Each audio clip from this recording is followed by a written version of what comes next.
Dérivée seconde de la dérivée première, moins 4x plus 6, facteur de l'exponentielle moins x plus 1. Donc là, on est sur un produit du genre u fois v prime égale u prime v plus u v prime. On a u qui est égal à moins 4x plus 6. On a u prime qui est égal à moins 4, puisque dérivée de moins 4x moins 4, dérivée de 6 constante est égale à 0. On a v' qui est égal à exponentielle de moins x plus 1 et on a v et on a v' qui est égal à moins exponentielle de moins x plus 1. Pourquoi? Parce que exponentielle de u' est égale à u' exponentielle de u, et dans notre cas u égale moins x plus 1, donc u' égale moins 1. Dérivée de moins x moins 1, dérivée de 1, 0. Et donc ici, u' de u, ça fait moins exponentielle de moins x plus 1. Ok. Et maintenant qu'on a fait ça, bon, il suffit de dérouler, il faut en faire des dérivés, il faut en faire pour que ça reste, parce que des fois on croit savoir faire, mais parce qu'on vu qu'on ne s'est pas assez entraîné, on arrive au bac, il y a une dérivée facile et on ne sait pas l'en faire. Donc faut vraiment en faire, il faut que ça roule, parce que c'est vraiment le point central de cet exercice, et en plus qui met en confiance.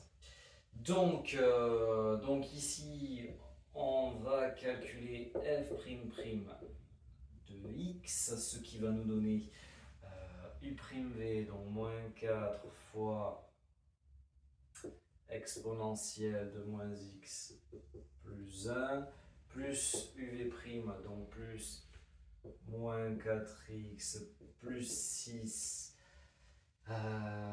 fois moins exponentielle de moins x plus 1. On est d'accord, u'v plus uv', voilà, impeccable. Quand il y a des exponentielles, il faut éviter de développer. Il faut essayer, et vous le verrez dans pas la question d'après, l'autre, vous le verrez, il faut vraiment éviter de développer, il faut essayer de factoriser le plus possible. Donc là, notre facteur commun, il est ici. Je ne prends pas le moins ici, puisque je ne l'ai pas là où je pourrais le prendre aussi. Non, mais le mieux c'est de ne pas le prendre, c'est plus facile à étudier pour le signe après. Donc, je factorise par exponentielle de moins x plus 1, et il me reste moins 4 plus moins 4x plus 6 fois moins 1, que je n'ai pas pris là.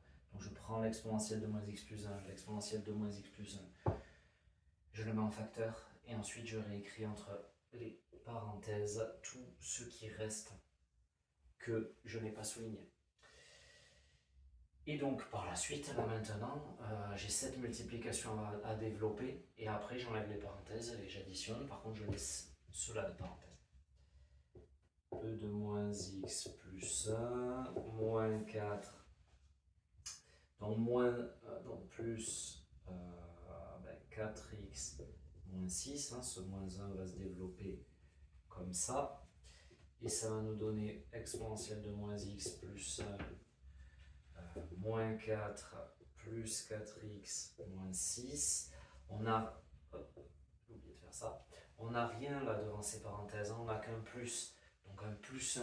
Donc si je fais 1 fois 4x et 1 fois moins 6, en fait c'est comme si on enlevait les parenthèses. Et donc le résultat final, exponentielle de moins x plus 1 facteur de 4x moins 10, et ça c'est facile à étudier, une ligne pour exponentielle moins x plus 1, ça sera toujours positif. Une ligne pour la fonction affine 4x moins 10, il faut trouver quand est-ce que 4x moins 10 fait 0, et comme le coefficient directeur est positif, donc on sera négatif avant le 0, positif après le 0, on étudie par la suite le signe, ce qui nous donnera la convexité. Tu es en terminale et tu passes le baccalauréat spé maths, mais tu n'as pas envie d'y passer des centaines d'heures.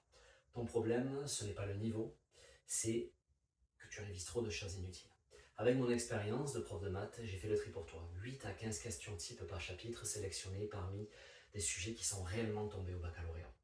Chaque question est suivie d'une vidéo explicative de correction, claire, complète, Toutes ces questions couvrent un maximum de notions. Tu les retrouves sous différentes formes et plusieurs fois pour comprendre, mémoriser et maîtriser. Résultat, tu couvres l'essentiel du bac. Tes révisions sont beaucoup plus courtes et tu arrives serein à l'examen. Tout est dans l'application, le lien est dans la description.